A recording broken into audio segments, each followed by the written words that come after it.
Hi everyone, I'm so proud to introduce the Valley Metro GreenLight team. We have worked all semester long to improve comfortability at the Valley Metro light rail stations in Arizona. My name is An Yang, and I am a Solutioneer on this team. I am a junior and a Justice Studies major, and I will be graduating in the spring of 2022. Hi, my name is Erin, and I'm studying sustainability in Spanish, and I will be graduating in May of 2023. Hi, my name is Michael, and I'm a junior pursuing a Bachelor of Arts in Business Sustainability, and I'll be graduating in the spring or May of 2022. Hi, everyone. Oh, I'm sorry. No, you're fine. Hi, my name is Miranda Delgado. I was a co-lead on this project. I'm currently pursuing a Bachelor of Science in Sustainability and a minor in Business, and I'm graduating in December of 2020. Hi, everyone. My name is Samantha Esparza. I'm studying sustainability with a minor in environmental science, and I will be graduating in spring of 2023. Hi everyone, my name is Sidney Miller. I'm the other project co-lead on this project. I study sustainability with a minor in biological sciences, and I'll be graduating in spring of 2022. So we figured we'd start out by introducing our project partner. We were partnered with Valley Metro and their sustainability coordinator, Mackenzie McGuffey, who is also a former Solutioneer. This project has been 3 semesters long, and Mackenzie was there to help us every step of the way, answering our questions in a timely manner, keeping us in the loop when this project felt like it was going a million different directions, and teaching us about how these projects really do make a difference. So thank you. Valley Metro's mission is to create a socially, environmentally, and economically responsible multimodal transit system. And the Valley Metro GreenLight team felt that the socially responsible aspect was at the heart of our project. And we felt this because it's one thing for Valley Metro to build up their public transit capacity, but it's another for Valley Metro to make those transit options not only rider-friendly, but preferred. We aimed to do this through increasing urban shade at light rail stops. A large number of public transit riders come from low-income and minority households who rely on public transit every single day. Improving something as simple as shade shows that Valley Metro and local Phoenix governments care about their riders' comfort, safety, and health, especially when climate change is threatening to make Phoenix even hotter than it already is. And climate change is unfortunately already here. This past August was the hottest month in Phoenix's history. So heat is the leading cause of weather-related mortality in the US every year, which is why it is so important for us to make it safe for everyone to use public transportation in Arizona, especially during the intense heat of the summer. So this is why we chose to focus on Sustainable Development Goals 9 and 11. For SDG 9.1, this develops quality, reliable, sustainable, and resilient infrastructure. And by helping Valley Metro increase the resilience of light rail stations to extreme heat, and improving the quality of shade and comfort in these stations, we will be able to make public transportation more accessible to everyone, even during the summer. And SDG 11.2 provides access to safe, affordable, accessible, and sustainable transport systems. And by providing thermal comfort levels of Valley Metro light rail stations, public transportation becomes safer and more accessible for everyone to use. And because this project focuses on improving the resilience of light rail stations to extreme heat, our goal is to accommodate everyone and encourage use of this infrastructure. Our vision was to successfully complete both the shade memo and its additional best practices guidelines to better inform future shade assessments along the Valley Metro light rail stops and walksheds. The mission of the Valley Metro team was to increase shade structure design, redesign, and implementation at currently established stations. We created shade memos that would inform Valley Metro on best practices to positively impact riders' comfort, safety in extreme heat, and overall perceptions of public transit by December of 2020. Believe it or not, we are not the first session to work with Valley Metro. There have been 3 other sessions. This made our KPIs simple since they both involved the completion of our memos. We found that there were no other KPIs that would have worked during the semester, so we built on top of that. Our objectives were made clear from the start. Our project partner had a vision of what we wanted from the beginning of the semester and came up with 2 distinct goals. Memo 1 was developed to reevaluate what we currently use for shade and retrofit them to what they should be. And Memo 2, which was the same concept but with more in-depth details to improve it. Since we finished Memo 1 early in the game, we were able to take time to evaluate and discuss different practices from around the globe to improve Arizona's system.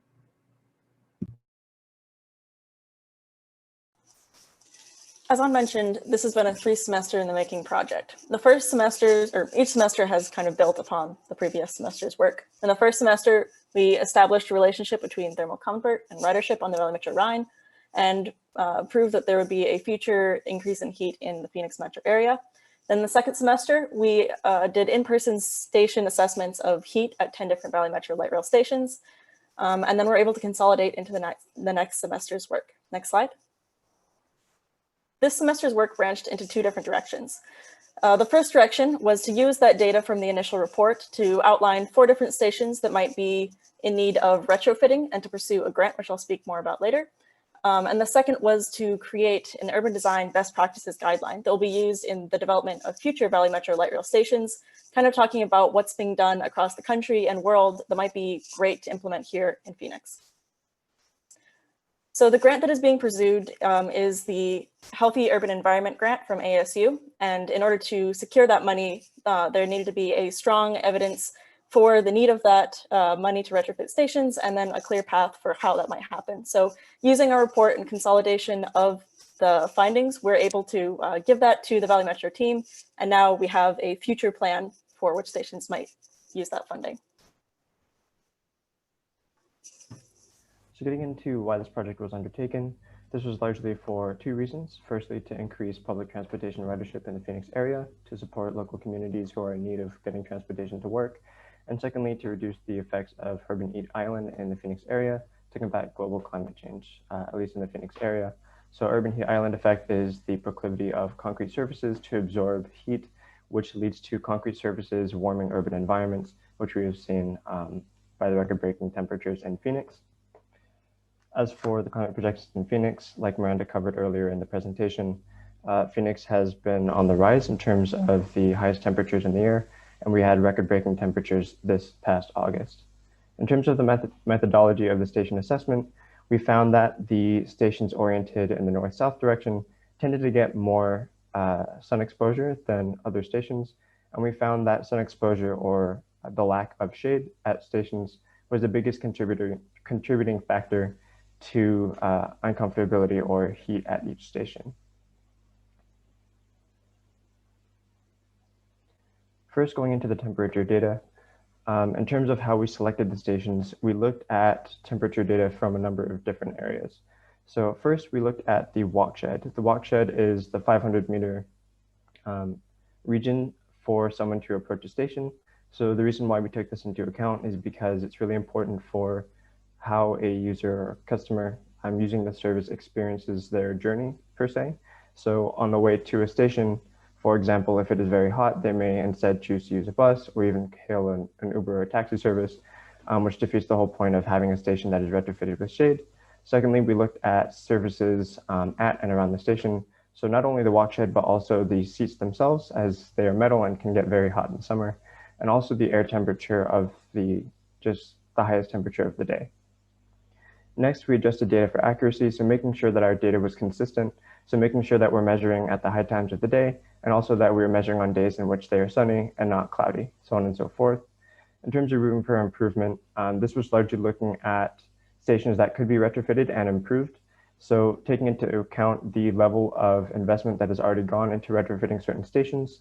For example, if a station already has optimal shade coverage, even if it is still hot, there's very little investment that can be made to improve its shade coverage that it already has.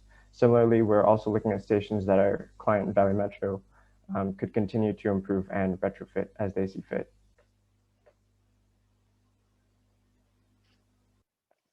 So for the second part of our results is completing an urban design best practices report that consists of a 3 to 4 page report following the Valley Metro guidelines.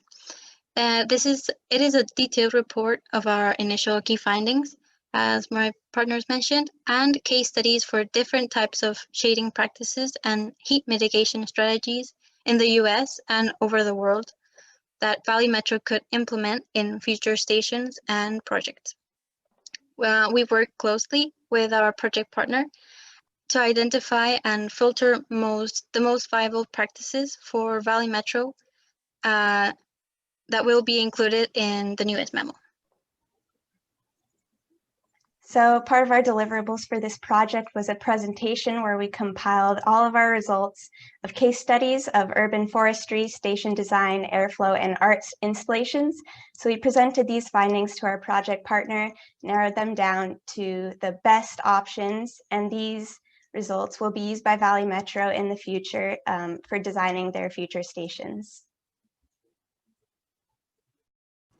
We are beyond grateful for this opportunity to both work with the Valley Metro team, both Mackenzie and everyone else at Valley Metro, and to get to know one another. Even in this virtual environment, we've had an amazing time and have had a great group dynamic. So thank you to everyone in this group. And with that, we'd be happy to answer any questions you may have.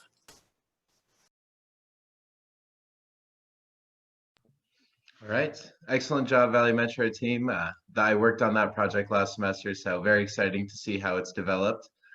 So the first question is going to come from Nate. It is, what were some of the most interesting and or most effective examples you found from around the globe when doing your research? So some case studies you looked at, or some other examples from outside of the Valley Metro area.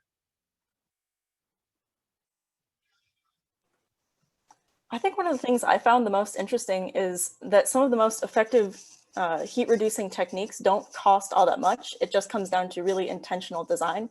For instance, being cognizant of the orientation of the station, how your seats are going to be experiencing sun throughout each day and through the seasons, being conscientious about getting if you have a double roof structure that has holes in between, it allows for more airflow while still having a lot of shade. So just being really aware of how heat travels through that station.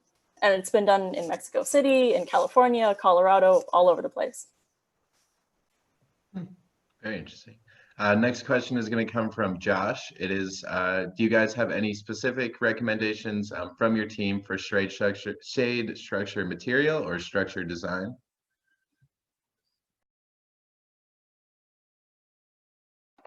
Well, in terms of the design, one of the things we looked into was how some stations could face backwards towards the street. So their back is actually against the street.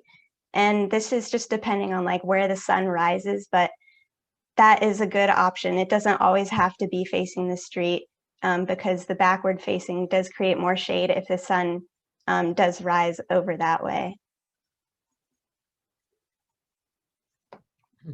All right, next question is going to come from Mazrur.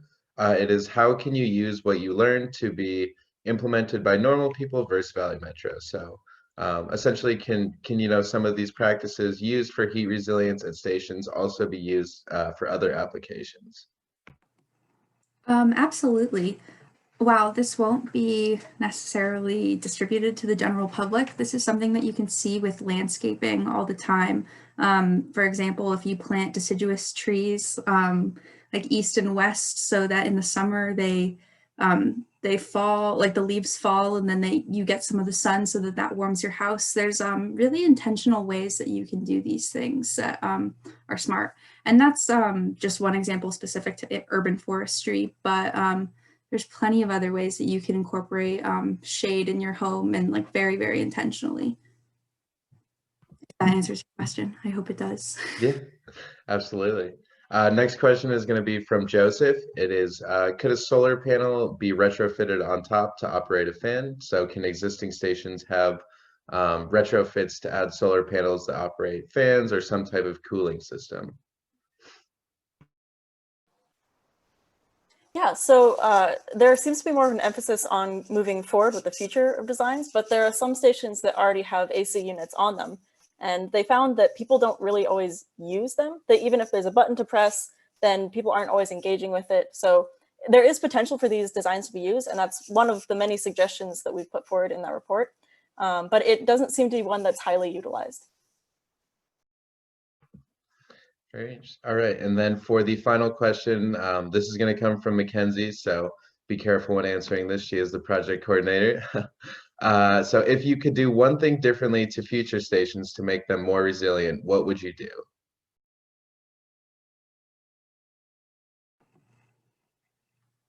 For me, sorry. I mean, this is assuming that we have a lot of money to use, but making the walk sheds more, like covering the walk sheds, so that 500 feet leading up to the stations, if all of that was able to be covered, or a good majority of it, or just the ticketing booths to be covered in shade, that would increase rider experience quite a bit, I think. I don't know if anybody else wants to go, but that's just my opinion. Yeah, I was going to say the same thing. And I think that really comes down to also collaboration with everyone around and making sure that that land is going to be upkept and everyone's on track with keeping that as cool as possible. All right. If we have no further questions, I will encourage anybody who has any questions or would like to discuss with the Valley Metro team to stick around afterwards for the breakout rooms if you'd like to discuss more in depth the scope of the project. Otherwise, thank you very much, Valley Metro. Fantastic work. It's really interesting and kind of, it's very exciting to see how, you know, the work of previous Solutioneers kind of builds off of, and future Solutioneers and current Solutioneers can use past work to continue projects. It's really interesting to see.